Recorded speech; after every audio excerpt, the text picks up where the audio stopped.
The winter wind that howled down from the granite peaks of the Bitterroot Range carried the scent of coming snow and the biting metallic taste of iron, a harbinger of a storm that would bury the valley floor in white silence. Lynn stood at the edge of the timberline where the dense pine forest gave way to the open, wind-scoured clearing of the homestead, her body a fragile anchor against the gale that threatened to sweep her away like a dried leaf. She wore a dress of coarse gray cotton, tattered at the hem and wholly unsuited for the brutal Montana winter, the fabric clinging to her frame like a second shivering skin that offered no defense against the dropping temperature. Her boots were cracked leather, stuffed with rags that had long since soaked through, leaving her toes numb and foreign to her own senses, while a thin wool shawl, frayed and smelling of wood smoke and desperation, was pulled tight around her shoulders. She had been walking for hours, or perhaps days. Time had lost its linear meaning, dissolving into a rhythmic cycle of placing one foot before the other, driven only by the primal, gnawing emptiness in her stomach that felt less like hunger now and more like a hollow cavity where her life used to be. The cabin ahead was a squat, formidable structure of hewn logs chinked with mud and moss, smoke rising from its stone chimney in a lazy gray ribbon that promised a warmth she could scarcely remember. She did not approach with the confidence of a guest, but with the hesitation of a ghost, terrified that her presence might shatter the illusion of safety, yet propelled forward by the knowledge that to stop moving was to lie down in the snow and never rise again. The world around her was a monochromatic study in harshness, the black trees, the gray sky, the white ground, and she felt like an intrusion of color, however faded, upon this landscape of indifference. She stopped 10 paces from the porch steps, her breath hitching in her throat as the door creaked open, not by the wind, but by a hand that knew the weight of heavy timber. A man stepped out, his silhouette framed by the dim orange glow of the hearth behind him, a rifle resting easily in the crook of his arm, his face obscured by the brim of a battered hat and the growing shadows of the afternoon. Samuel had heard the crunch of snow long before he saw her, the rhythm too light for a deer and too irregular for a wolf, a sound that triggered the instincts honed by years of solitude and the wary vigilance required to survive in a territory that offered no quarter to the careless. He lowered the rifle slowly as his eyes adjusted to the flat, gray light of the winter dusk, taking in the impossible sight of the woman standing in his yard, a figure so slight she looked as if the wind might snap her in two. She was trembling, a violent, uncontrollable shaking that rattled the very air around her, her dark hair plastered to her skull by melted snow, her eyes wide and dark, holding a depth of sorrow that struck him with the physical force of a blow. He did not speak immediately, his nature being one of silence and observation, but he stepped down from the porch, his boots crunching heavily in the crust, closing the distance between them with a slow, deliberate gait, intended not to frighten a creature already poised for flight. Lynn watched him come, her heart hammering against her ribs like a trapped bird, her frozen fingers fumbling within the folds of her shawl to retrieve the one thing she had left, the last tether to a life that had been stolen from her. When he was close enough that she could see the scars on his knuckles and the weary lines etched around his mouth, she extended her hand, her palm opening to reveal a simple gold band that caught the dying light, a circle of warmth in the freezing air. Her voice was a cracked whisper, dry as old parchment, barely audible over the wind, yet the words carried a weight that seemed to bend the very atmosphere around them. "I have not eaten in 3 days," she said, the confession tearing from her throat with the jagged edge of shame. "Will you buy my wedding ring?" She did not look at his face, but at the gun in his arm and the heavy boots in the snow, expecting the cruelty she had found in the town, the harsh words and the turned backs, expecting to be driven off like a stray dog, yet offering her dignity as currency because it was all she had remaining to trade for survival. He looked at the ring, a small, perfect circle of gold that looked absurdly delicate against the rough, red skin of her palm, and then he looked at her face. seeing the hollows beneath her cheekbones and the blue tint of her lips. Samuel felt a surge of something ancient and fierce rise in his chest. Not pity, for pity was a cheap coin that bought nothing, but a solemn recognition of suffering that demanded action. He did not reach for the ring. Instead, he shifted the rifle to his shoulder and extended a hand that was calloused and large, encompassing hers without touching the gold, his fingers closing gently around her frozen fist to shield it from the wind. "Keep your medal, ma'am," he said, his voice a low rumble that seemed to vibrate in the ground beneath them, lacking the sharp edge of judgment she had braced herself against. "Gold don't make for good eatin', and this storm ain't waitin' for commerce." He saw the confusion cloud her eyes, the way she swayed as the adrenaline began to fade, leaving only the exhaustion, and he knew she was moments away from collapse. Without asking for permission, which he knew she was too weak to grant, he guided her toward the cabin, his hand firm on her elbow, supporting her weight as her knees buckled on the stairs. The transition from the biting cold of the yard to the interior of the cabin was a physical shock, a wall of heat hitting them that smelled of pine resin, curing tobacco, and the savory, heavy scent of venison stew that made Lynn's stomach cramp with a sudden, violent demand. He sat her in the rough-hewn chair by the fire, the wood groaning under the shift, and she sat rigid, clutching her shawl, the ring still tight in her hand as if she feared he might take it by force if she let her guard down. Samuel moved with an efficiency that belied his size, hanging his coat and hat, leaning the rifle in the corner, and turning to the iron pot suspended over the flames, the silence between them stretching not with tension, but with the heavy, awkward weight of two solitudes colliding in the dark. She watched him ladle the stew into a wooden bowl, the steam rising in thick, fragrant clouds that made her head swim, her eyes tracking his every movement with the wariness of a hunted animal that has found itself in the den of a bear. When he placed the bowl on the table before her, along with a hunk of dark, dense bread, he did not sit opposite her, but retreated to the shadows of the room, leaning against the far wall to give her the illusion of privacy, understanding instinctively that eating in such a state of starvation was a vulnerable, almost violent act. Lynn stared at the food, the broth thick with root vegetables and meat, and for a moment she could not move, paralyzed by the enormity of the offering and the fear that it might vanish if she reached for it. Then, with a trembling hand, she lifted the spoon, the metal clicking against her teeth as she took the first sip, the heat spreading through her chest like liquid fire, thawing the ice that had settled in her marrow. She wanted to devour it, to shovel the food into her mouth until the pain stopped, but she forced herself to eat slowly, measuring each bite, preserving the last shreds of her dignity in front of this stranger who watched her from the dark. Tears pricked at the corners of her eyes, hot and unbidden, not from sadness, but from the overwhelming relief of the warmth and the taste of salt and fat, flavors she had thought she would never know again. Samuel watched her, noting the way she held herself, the straightness of her spine despite her exhaustion, the way she wiped the corner of her mouth with a fastidious, elegant gesture that spoke of a life before this hardship.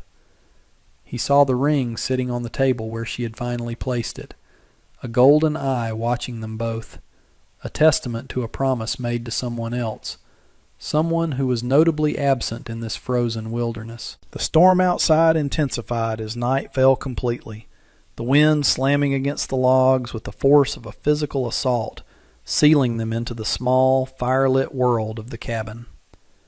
Lynn finished the meal and pushed the bowl away, the lethargy of digestion warring with her anxiety, her body heavy and soft with warmth. She looked at Samuel, who had moved to the fire to add another log, the flames illuminating the sharp angles of his face and the gray that streaked his beard.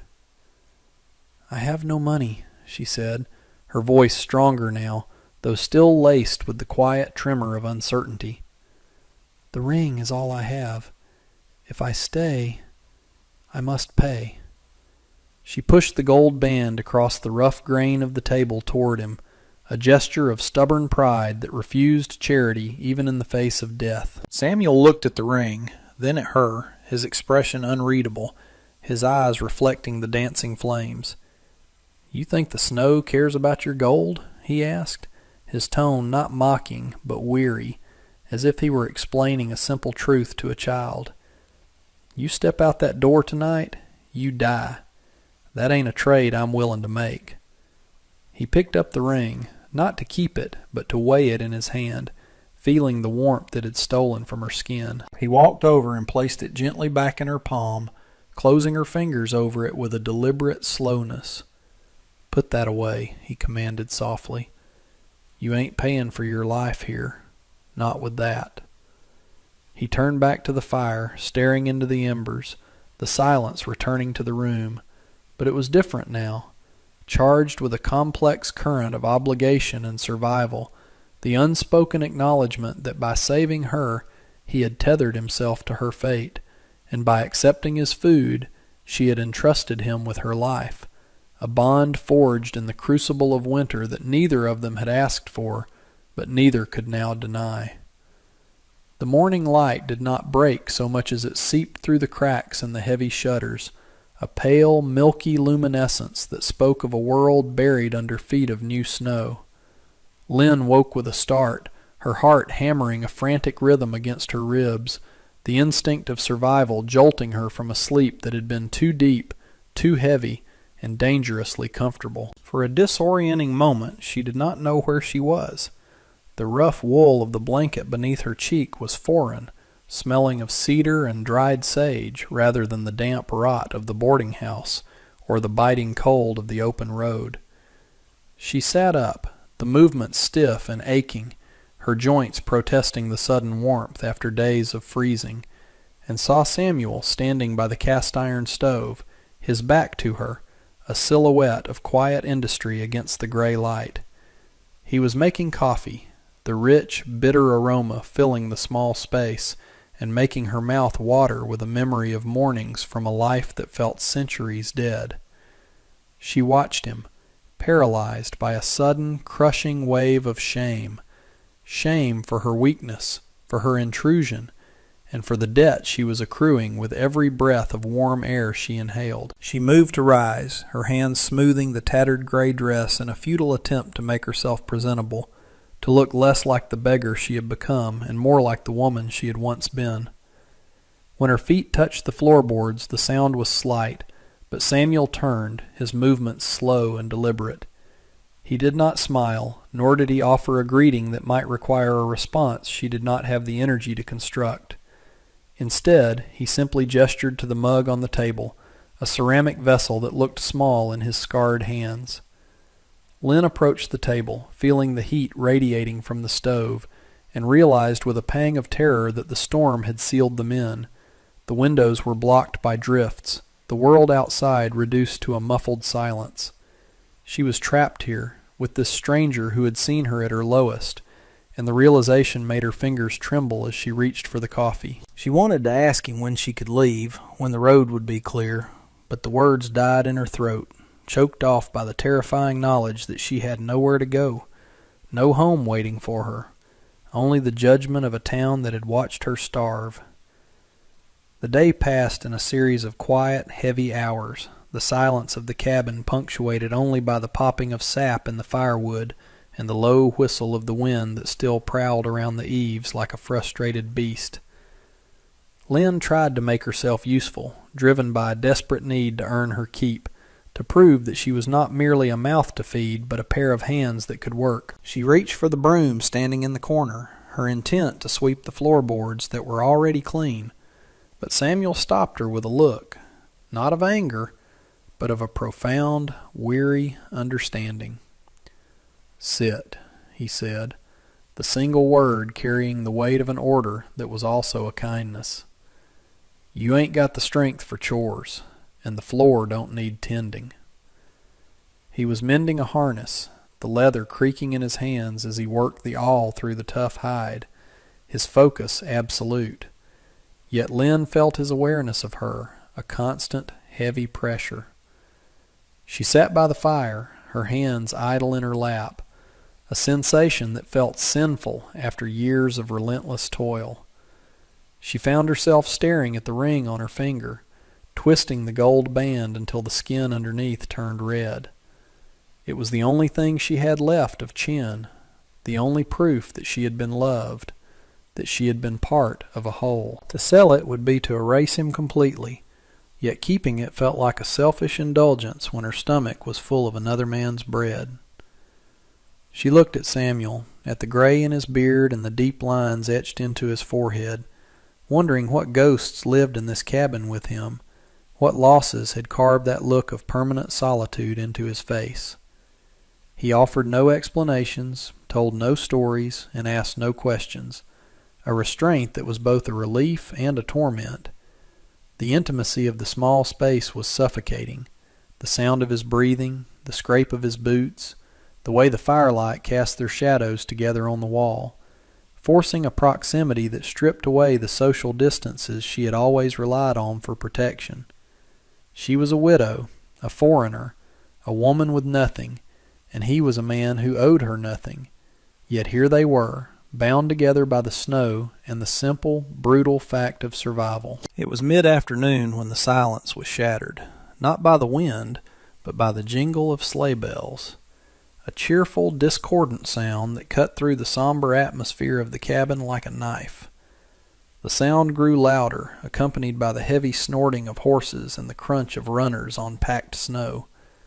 Lynn froze, her eyes widening in panic, the blood draining from her face as the old terror returned, the fear of the respectable people who had looked through her, then at her, and finally down on her.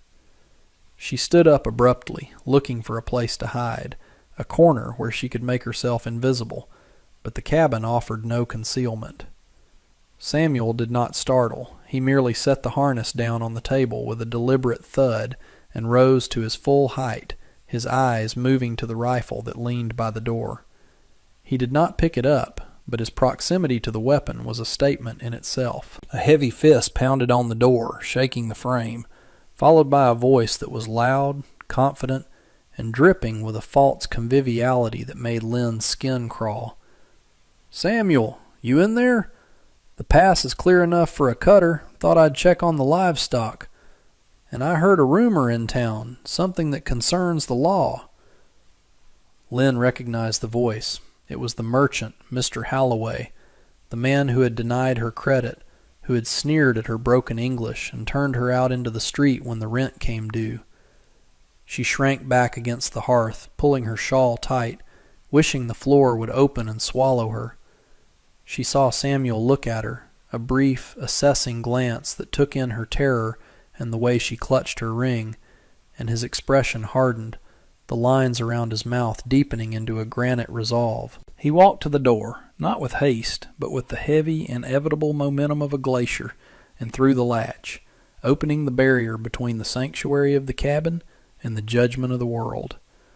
The cold air rushed in, carrying the scent of horses and tobacco, and framed in the doorway stood Halloway, wrapped in a buffalo coat, his face flushed with cold and self-righteousness.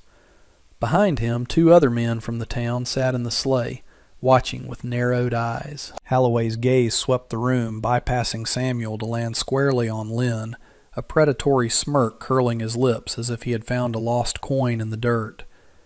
"Well now," Halloway said, stepping onto the threshold but not crossing it, blocked by Samuel's broad frame. "Seems the rumors were true. We were wondering where the stray got to. You know, Samuel, harboring a vagrant is a complicated business. She has debts in town, unpaid accounts." He gestured with a gloved hand toward Lynn, as if she were property to be collected. "And there's the matter of public decency. A woman like that, up here alone with a man, it don't sit right with the church folk." Lynn felt the shame burn her face, a hot, humiliating flush. She stepped forward, her hand trembling as she reached to pull the ring from her finger, desperate to pay whatever imaginary debt would make them leave, to buy her way out of this new disgrace. "I will pay," she whispered, her voice breaking. "I have the ring." But before she could slide the gold from her knuckle, Samuel's hand shot out, not to take the ring, but to stop her. He pushed her hand gently but firmly down to her side, his eyes never leaving Holloway's face.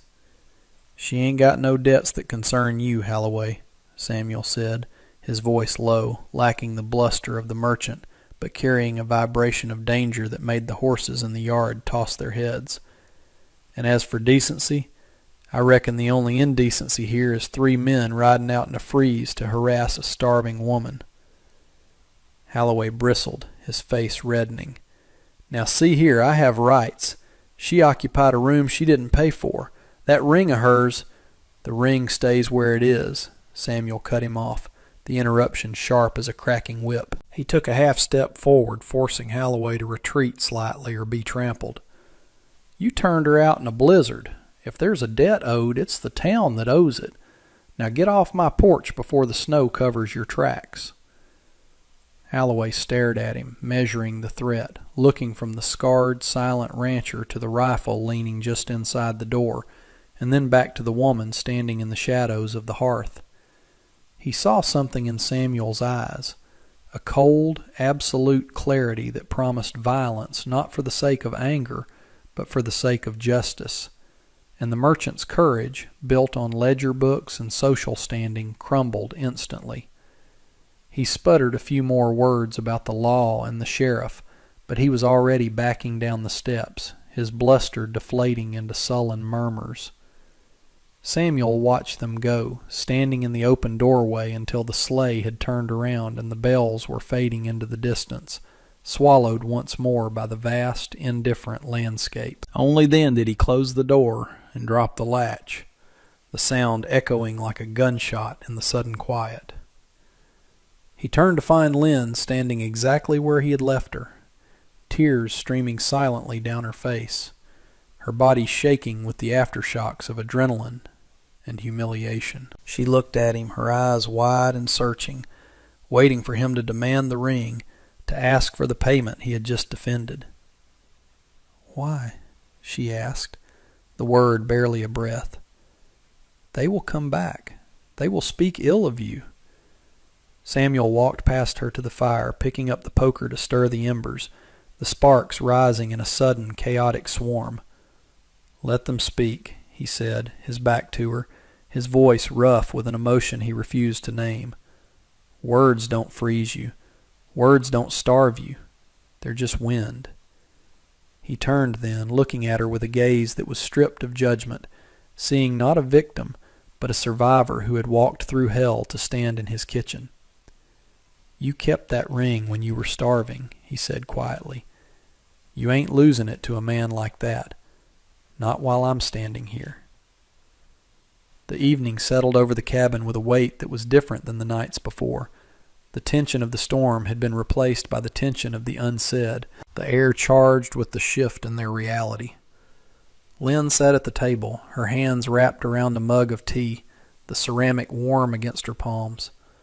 The encounter with Holloway had broken something open inside her, a dam of reserve that she had built to survive the months since Chen's death. She began to speak, not looking at Samuel, but at the dark window where her reflection floated like a ghost. She spoke of the shop they had owned, the smell of spices and dry goods, the way the town had smiled at them when they had money, and how those smiles had turned to snarls when the sickness took Chen.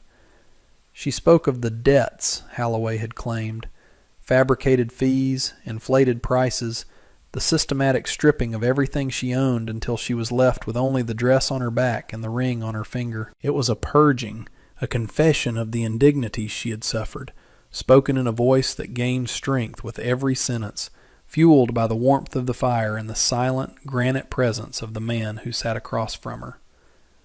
Lynn told him of the ledger books Holloway had manipulated, adding zeros where none belonged, charging her for the air she breathed and the grief she carried, turning her mourning into a debt that could never be paid.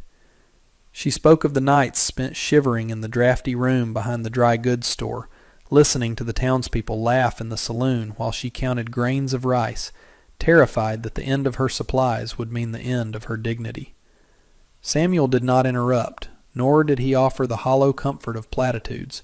He simply sat, his hands resting on his knees, his eyes fixed on the flames as if reading the truth of her words in the burning wood. When she finally fell silent, the only sound in the room was the settling of the logs and the wind, which had lost its howl and settled into a low, mournful hum.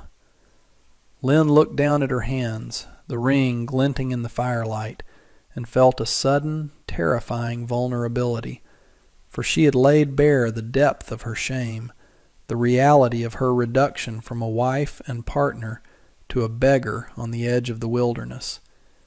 She waited for him to judge her, to see her as the town saw her, a burden, a failure, a woman who had let herself be stripped of everything. But when Samuel finally spoke, his voice was a low rumble that seemed to come from the earth itself. "A wolf don't apologize for surviving the winter," he said, shifting his gaze from the fire to her face, his eyes dark and unyielding. "And a woman don't owe a man for the right to breathe. You walked through a blizzard to keep that ring. That ain't weakness, ma'am. That's iron." He reached out, not to touch her, but to push the heavy iron kettle back over the heat, a gesture of domestic continuity that shattered the idea of her imminent departure. "You ain't going back there," he stated, not as a question or an offer, but as a fact as undeniable as the mountains outside. "The snow is too deep, and my horses need tending. You can earn your keep here, if your hands are willing, but you won't be buying your life with gold. That ledger is closed." The storm broke sometime in the gray hours before dawn, the violence of the wind replaced by a stillness so profound it woke them both with its sudden absence. When Lynn opened the door, the world had been remade. The grime and mud of the previous days were buried under a pristine, blinding sheet of white that stretched unbroken to the horizon, erasing the road, the fences, and the scars of the land. The air was razor sharp, cold enough to freeze the breath in her lungs instantly, but the sun was rising, casting long blue shadows across the drifts and turning the ice crystals on the trees into diamonds. She stepped out onto the porch, wrapped in the heavy wool coat Samuel had wordlessly handed her, and felt a strange, terrifying sense of liberation. The town was gone, cut off by miles of impassable snow. The debts, the whispers, the cruel eyes of the merchant, they belonged to a different world, one that could not reach her here. Samuel was already in the yard, shoveling a path to the barn, his breath clouding in the air, the rhythmic scrape of the shovel against the wood the only sound in the vast silence. He did not look up as she descended the steps, her boots sinking into the fresh powder, but he paused when she reached the barn door, leaning on the handle of the shovel to watch her. She did not cower this time, nor did she offer him the ring. Instead, she walked past him into the dim, hay-scented warmth of the stable, where the horses shifted and nickered at her approach. She found the pitchfork leaning against the wall, the wood smooth and worn from years of use, and she picked it up, feeling the weight of it, the reality of the work that lay ahead. It was not a gift of charity. It was a sharing of the burden, a silent contract forged in the aftermath of the storm. As she began to toss the hay into the stalls, the gold band on her finger caught a stray beam of sunlight filtering through the loft, flashing not as a currency of desperation, but as a symbol of the life she had refused to surrender. Outside, Samuel resumed his shoveling, the rhythm syncing with hers, two solitudes moving together in the quiet morning, bound not by words or debts, but by the simple, enduring act of staying alive.